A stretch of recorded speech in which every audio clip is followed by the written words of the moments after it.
you went on this personal journey. You're processing pain, you're processing mental health, and you're coming to this place where you're saying, okay, this is who I am, and this is where I feel comfortable. Now, you talked about, your friends are your enemies or can be your enemies. The gay and trans community, especially out in LA, we're going to be very mad at you for saying that, because in their mind, you're born this way and there's nothing wrong with it. There's nothing to apologize for. And they hate when people track it back to trauma. Really? Yeah, they think of that as stigmatizing it. And again, it would be the trans community that came at you and said, no, you're full of shit. You're blaming somebody for that? Oh, I know, because I started thinking about what I was going to say here, and I started reading, some things about the trans, people that are struggling and all that. And yeah, look, there are trans people that they're running a different race than I am. You know what I mean? Because it was costumed to me as a way to, connect with myself. But I am this way for me is like pure love. Like my body it's like hardwired to like love myself in just a ton of different ways, probably more than we have time for. But so this is pure just love and joy that I feel. And yeah, I mean, I had a very angry mother figure and a submissive father figure. So I've read things where it says, if you have strong mother, weak father, that you can be mentally open to that, where women are more powerful than men. Best I could tell, like I said, was just that I wanted my mother to talk to me like I was beautiful, and that's where it starts. So, I mean, I don't know as far as all that, like people will want to, a lot of people want to label you. They have to put you in a box. Especially today. Everybody needs to know where everybody there has to be a box. At all times, yeah, I don't get to just be like, I don't know. In a year or two, I could be trans. Who knows? You know what I mean? I'm still figuring. I just literally got over the most debilitating emotional childhood, and my sister's still stuck there. But it was, I mean, I've journaled it. It was just bad. I had learned helplessness, deep levels of shame, and I'm supposed to suffer, and you're rewarded for suffering as a kid. So you have all these things that they don't make sense. What do you mean by you're rewarded for suffering as a kid? Oh, like, your parents will punish you, and then you get rewarded after because they feel bad, usually because the punishment never matched the crime. So we're being playful at our grandmother's house or something, and all of a sudden you kids get upstairs because they're trying to sleep in. Gotcha. And so all of a sudden they call, you kids sit in that corner and don't make a sound. And next thing you know, we're sitting in a corner with nothing, in just an old room, no phones or anything for 3 hours. Irish Catholic? Yeah. Irish Catholic. So they wake up and you hear them going, shit. Oh, they're still over there. We're both like, oh, you're such good kids. You're the best kids. And now mom, who doesn't treat us with love ever, is giving us love. What do you think the root of the shame came from? Was it like other people, what you imagined other people's perceptions? Yes, because I never gave anybody a chance. Like, look, the friends that I had were all athletes, and when they're talking shit about people for just general crap, and you're with this, you're always gauging what's happening out there. So, because if someone's all of a sudden like my friend, like I told you, my friend's wife that I told you that I, they were the last two for the wedding. I was supposed to see them, but she was all about it. And I heard her say like, "Oh my God, I love when guys do that." And I was like, I mean, my entire soul was sucked in her direction. So, yeah, I think that, with oh shit, I lost my train of thought. Take your time. It's all right. So when you're practicing, you were talking meditation and stuff, right? Yeah. You were talking about the wedding and your friend's wife who said that she loved that. Yeah, you were asking something. I'm just trying to, because it was like, oh no, about like, it was about perception. About my friends. Yeah, so my friends. Sorry about that. So yeah, my friends, I was the one that made them bullies. I would be the one walking down the street downtown this way and thinking, oh my God, it's coming. I'm the one replaying my mother. So the reason that I say they're the problem, or that I would say that, is that when they're making fun of people for like drinking the wrong type of water or whatever, I'm not going to trust these people. I mean, it was typically a especially pretty hockey players. You guys are the it was a narcissistic. Yeah, it's a bully, narcissistic environment. But the best way to get no way I'm bringing this up. But the best way to get ahead of that is to beat them at their own game too. In my estimation, like you just own who you are, get out on the ice and body check somebody and be like, "Hey, you just got fucking hit by a chick, you little faggot." Like you can kiss them on the helmet. Yeah, you can have a lot of big fucking hit slap shot from the blue line and be like, "Now you left animals." I mean, you gotta. I just got to that point where I can do that. In some respect, this whole life is a pressure test. You know, Mick's talking about the sun, you know, pressure burst pipes, everything we do every day, the universe is trying to kill us in some regards. Yeah. You know, and this idea of safe spaces, I think so many people have an adverse immediate reaction to the idea of a safe space or empathy is because, hey, fucking the world's tough, man. Oh, yeah. Like, it's tough. Like, I want you to be stronger, not because I don't like you or I don't care about you or I'm a bigot, but because, fuck, man, we got to live in this world. Yeah. You know what I'm saying? Like, you know, you're an American with me. I need you to stand side by side. We're running this race together. And I said, you know, we may be running the race differently, but we're running the same race. And I think it's hard for us to sometimes, and I don't want to speak for you guys. If you disagree with me, chime in. But I do think it does take a second to take that step back and be like, all right, it doesn't really have an effect on like you on a macro level, you know, kind of understand what's going through. But at the same time, I don't want people to be shamed for that feeling either. Right. You know, it's this like this idea, and maybe it's the Instagram culture. We all have to have the right reaction at the right time. Right. But reactions are momentary. Yes. Like, you know, it's like when people get mad at a joke, I'll tell a joke, someone will laugh. And then you can see somebody else in the crowd look at that person laughing like, how could you laugh at that? Well, because I made them laugh. Right. It's involuntary. Right. You can't get mad at reactions. Right. And I think as a society, we're being judged on our initial reaction, and it's something that you really can't control. And then the intellectual aspect comes in afterwards, perhaps, right? But I think conversations like this also help to maybe, you know, move people in directions where they hadn't considered before.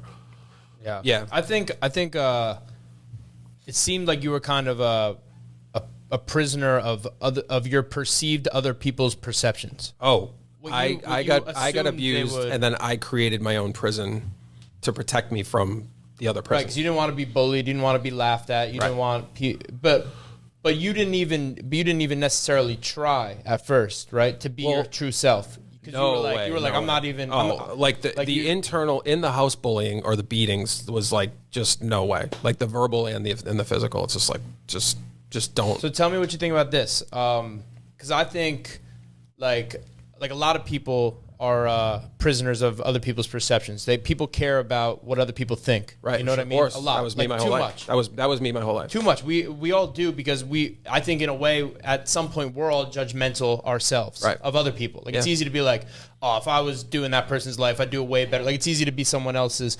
But one thing I like to think about is so like if I take my mother, my father, my sister, like three people who like know me the best, each one of their perceptions is going to be slightly different of me than each other. Right.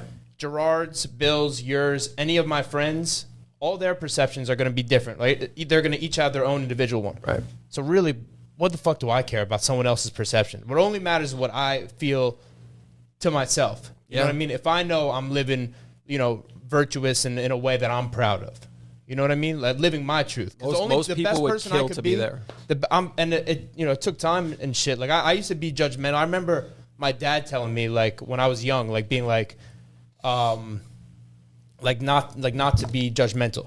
You know what I mean? And like he said, like he's like, yeah, I used to be judgmental. I stopped being judgmental, and I like in my 20s, I started like kind of figuring that out and trying to understand like each person's got their own life, their own story, their own attributes, positive, deficits. You know, each person is just doing their own thing. But I think it's very freeing to not, you know, worry about what do I care?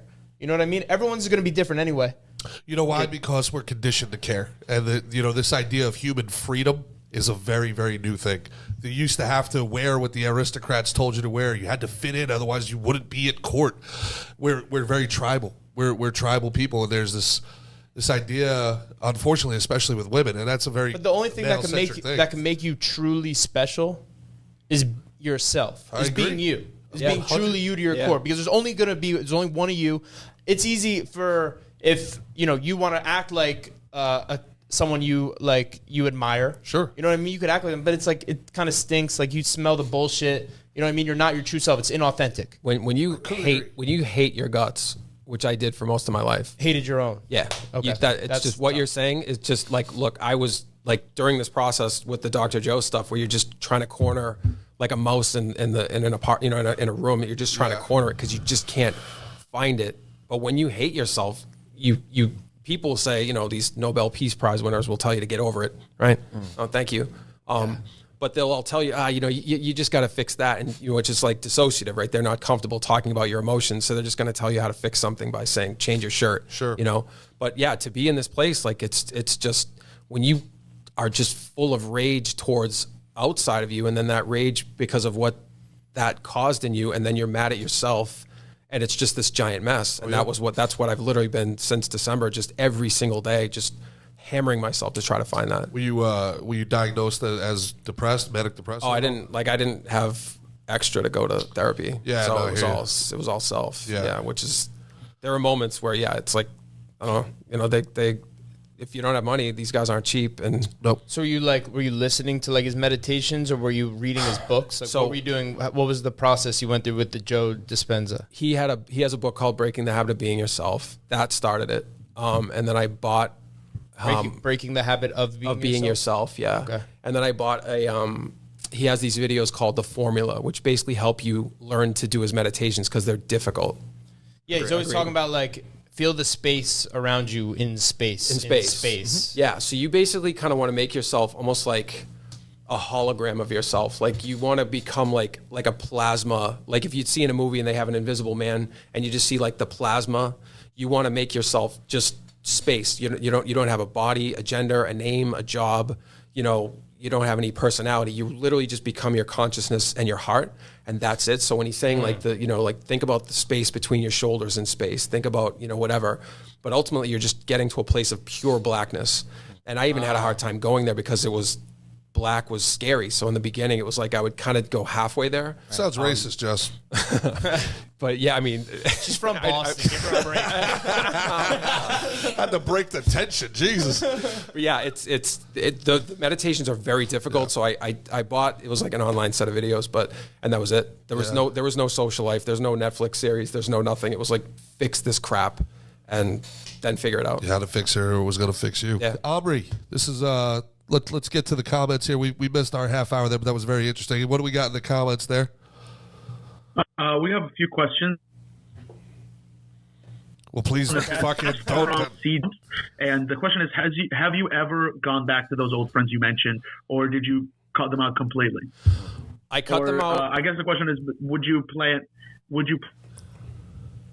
Is he breaking up? On something back then, like Aubrey's from Israel, so you're gonna have to forgive him. Aubrey, what the fuck, bro? He's not in Israel. Yeah, what? He might be. We don't know where he is. No, he's in like Oregon or Oregon. That state I'm the least confident in saying. Oregon? Oregon? If you're from Oregon, you say Oregon. Like you like to eat organs. Right. Oh, yeah. I think the Oregon Trail threw me off. Yeah, that's how we say it. Yeah, it's like when people like say like I'm flying out of Newark. Yeah, so it's Newark. The friends that there was one that understood his question. Yeah, for the most part. One of the friends was was a best friend, and where I also had abandonment issues, so I wasn't realizing that I was hanging on to people that I shouldn't be. So it was like one friend, you cut him out, and with him, 3 or 4 are attached to that, and it goes away. And then another one, cut him out. Interestingly enough, one friend from that world just hit me up like 3 days ago and said, dude, hit me up. He's like, I don't care about personal preferences, which means they know. I had no idea. I wouldn't have been able to handle if they knew, So really? Yeah. Oh my God. Even now? Yeah. Oh, no, now I can, but like upwards until 4 months ago, I'd have been like, because you just like, you start imagining what they're thinking and you start just beating the shit out of yourself. Why do you think they reached out now? Well, he just reached out. I have no idea. I told him I'd meet him for a beer. He said, like, I don't mind personal preferences. Yeah. So, of course, I take that as like, it's either my wallpaper on my phone or my ringtone or it's this. How fucked is it going to be? He's been closeted gay his whole life. He's like, now I finally get to hit on you. And he's like, and you're going to be like, bro, I like chicks. What the fuck? There are at least, the study is like 3 out of every 10 guys has some sort of towards women's clothing, towards a high heel, like whatever. That's why we had Bill sit in on this one. Right. Right. But really, like it's like 3 out of 10. I go out downtown, straight people, like I get hit on, men, women, like okay, but let's no gay. Let's have I don't get hit on by gay. Let's have delineation here because There's sometimes I wear a lot of pink. Women's clothing is just flat out better. Look at Russell Brand. He looks fucking great. Scoop neck looks fantastic. Like, that doesn't, my mom was great to me growing up. I just think they have better fashion. Like, what the fuck? I would want to wear a boa. I wish it was but I'm not a pro wrestler, so I can't really pull it off. Right? I mean, I don't agree. You don't See agree? the way I dress, I kind of like a chick. You look like you definitely have like I don't know. Maybe not. I don't know. The jorts. I don't know. The jorts? Not today. Yeah. Bad example. I'm the one wearing short shorts today. You know what? Maybe I'm one of the 3 out of 10. I'm all right with it. Okay. I like hemp. Is hemp something women wear? Whatever, dude. I haven't heard of that. Linen. Big fan of linen. Linen's nice. Linen's nice. I feel like it seems like the makeup I couldn't do. This is it seems like a lot to me. Yeah. Like to put high heels seems like Painful. Like it looks painful. Like it seems like there's a lot to be doing. I could just throw a shirt on, throw some shorts on. I'm It good. helps to play hockey. Really? Oh, on them skates I all bet, the time. I bet. Yeah. Makes sense. Makes the walk easy. Yeah. But I got to tell you, it's just, I like, one of the things I like most about being a man is it takes me 5 minutes to get ready. Yes. Me too. Yeah. But once I'm out, like this process, there are days where you're like, I don't want to start this at all. But once you go through it, once I'm out, I want to be this. Okay. Yeah. 100%. If I could snap my fingers, it's this. Really? Yeah. Interesting. Yeah. Dude, when you look down, like for someone like me and you just look at what you're wearing and it's just brighter. It's I don't know. Like I like how I look, and I was starting to really just my male self not, With your male self, what type of fashion did you have? Were you very conservative in the way that you typical. dressed? Were you like suits and ties and No, stuff? just t-shirt, jeans. T-shirts, jeans. Backwards hat. So you weren't doing like the Elton John thing or anything like that? Like you weren't like fucking dipping your toes in the water and stuff? I would have been if I had a little more confidence. I was the type like when you're young in the 80s where you have like the red Adidas shorts with the white and then the red Adidas t-shirt with the white and then the socks. Like, I wanted like look. I wanted Solid everything. look. Yeah, I wanted everything to match. Yeah, that's a solid look though. Yeah. I mean, as far as, looks go, that's pretty iconic. You got the whole like white DMC thing going on there. Yeah. Yeah. You have like the little snap pants too. That was like 83, probably 84, something like that. Nice. Solid. Yeah, the 90s were great as far as fashion's concerned, by the way, too. I'm happy to see them kind of come back a little bit. Big fan of the black with the neon and Coming back? I think so. I'm also not great at fashion, so I don't know. It's a funny shirt you got on. Yeah. The Caucasians. Yeah. I still haven't You seen thought that was an Indian shirt the whole time? Oh my god! Holy shit! I bought this. I just want to say, unrelated to that, we have had several comments about G's shirt today. People on the chat think it's very good. They like That's it. great. It's somebody actually bought this for me as a rib. They were like, "Here you go. Your conservative ass won't like this." And I was like, "This is the best shirt I've ever got." Yeah, right? Yeah, I'm a Notre Dame Fighting Irish fan. Like, you think I give a shit about a mascot? Yeah. What the fuck you talking about? I love it. Thanks, man. Green eyes like my mom. Thank you, person that sent this to me. What else do we have in the comments, Omri? Real quick before we do a Rudy's flowers. A Rudy's read. All right. We have two questions. One of them is, at what age did you understand that is what you wanted? You talked about understanding that there's like a desire from a young age, but when did you figure out that that's what you wanted? And then the second question is, what was the hardest part and why was it learning how to walk in heels? The hardest part is the makeup, like the presentation. That to get to where when you are insecure, you get so critical of yourself that you have to be like, you put kind of unrealistic pressure on yourself. So there was that, like learning makeup and face. And there were definitely times I wouldn't go out unless I looked, whatever I thought was perfect. As far as age, it's just tough because I who knows at age 5 or 6, I would have just loved. I mean, there's a possibility that if my parents like, look, this is your house and you dress however you want here, it might have soothed out. You know what I mean? So okay, interesting. So as far as to answer the question more specifically, I would say probably when I was like in my probably like 5 or 6 years ago. Probably like 6 years ago. What was like the very first early time? 40s? Do you remember the very first time? Do you remember it vividly? You decided Actually you were gonna going go? out, I had a girlfriend. Full Jessica? Yeah, I had a girlfriend, and she was cool about it. So, but like, did you talk to her about it? No, never. It was just being playful, silly. Like, you can't let them know that this is you know, like you're like, oh my God, this is my entire life's fantasy to be this. You must have looked forward to Halloween like fucking every year. Like, I cannot wait to be sexy nurse on Halloween, man. This is unless you have buddies that are like, so we're gonna see you at the Halloween party. You're like, I gotta go as Bud Lightyear or some shit. You know what I mean? So, really? So yeah, some Halloweens you lose and you're just like angry because you see some guy, you know, the way you want to be, and you're like, yeah, that's great, that's great. good for you. Great. Good for you. Yeah. Dude, what do you think was the very first time that you ever let Jessica out the bag? What do you think? Like dressing? Yeah. Probably in 2009 or 10. Just it was a Halloween, and it was I went like the whole way. What was that like? Better was I went to Scarlett's in like 2012 or 13. What's that? That was one of the. It's a strip club, Mick. It's a strip club. For people that don't know, like Mickey, it's a strip club. It's a florist. Yeah. So You seriously don't know? Or you just trying? Did you know? Oh, where is it? Is it you know down what? here? I don't know what it is either. I have no idea. 2009 was a good one, but 2012 was like a real like where I really put effort into it. But to be at Scarlett's this way was one of the hottest. To this day, it's still probably the hottest. That was probably the hottest night of my life. Really? To have the girls come up to you and like there was two girls, an Asian one and a black girl, and they both just took to me and took me in, and it was like Nice. just the hands on you, and oh my God,